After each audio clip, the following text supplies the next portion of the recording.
hi everyone good morning मु bikini and आपण मानकर प्रियर बिरयानी एंड वेलकम करूची मो जीवन बहिरो आ एक पृष्ठ आपण माने भाबुथिबे ये निजको बिरयानी मैम काहे की कहूची तार रीजन मु आपण माननको नेक्स्ट ब्लॉग रे निहाती जणाई देबे तो सेते बेले जाय आपण माने मो ब्लॉग से तो कनेक्ट हेता तो जानिनी आपण मानको मो ब्लॉग केमिति कोन लागुची बाकी जेते सारा भी मु भल पाबा साउंड टिची सेते की मो पय बहुत बहुत इंपोर्टेंट बस एते की मु अनुरोध करबी आपण मानकर एई भल पाए मो भाई सब दिन थाओ बस एई कथा भितरे मु आपण मानको कहिया को भूली आगु आसी दिवाली केवल और केवल दिवाली पई आम मैम माने बहुत कष्ट करी खरारे बसी पिला मनक पई गिफ्ट रेडी करछो एटा ही होची आम स्कूल रो स्पेशलिटी अन्य स्कूल अपेक्षा आम स्कूल ले गोटे यूनिक जिंस हला हम एवरी फेस्टिवल को बहुत भला भाबरे मनो आ बहुत बढ़िया से सेलिब्रेट करू तो ए गपसप भितरे मु आसी पहुंच जाईची मो रूम रे भाई खरारे आसी पूरा अंधार देखा गला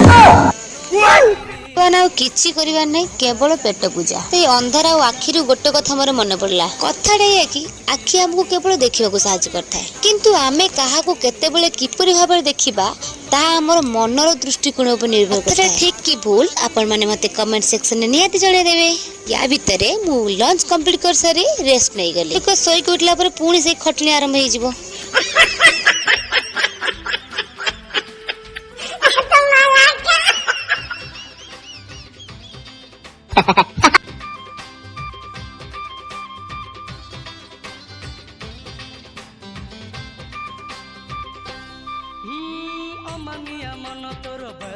हाँ सांग मैंने मुझे चलने मो ट्यूशन आपण माने भी जानतु कौन काम करिवे भाबुचंदी ब्लॉग सरला बोली जम्मा सरीनी तो ये महान व्यक्ति को भला भला लक्ष्य करंती ए महाशंकर आई कांटेक्ट मो सब बहुत भला करथाय पूरा ट्यूशन आवर भितरे से केवल केवल लाज करंती तापर आमे मारे आसलु दुई जण संगिनी मार्केट बुलिबा को काहे की कारणा पचारनहंती पचारंतु आमे हेलु दुई जण परम कुढ़िया तमे से की करियो जाने टे खाइकी सोइगनी हल्ला भाबिथिलु खाली टिके ठंडा पवन खाइके सेरा आमे सेई अंतिम पर्याय पहुंचलु दोसा टे खाइके रूम को रिटर्न कर तो खाइ के हमर भोग को मेंटे देला आपण काई बसने जा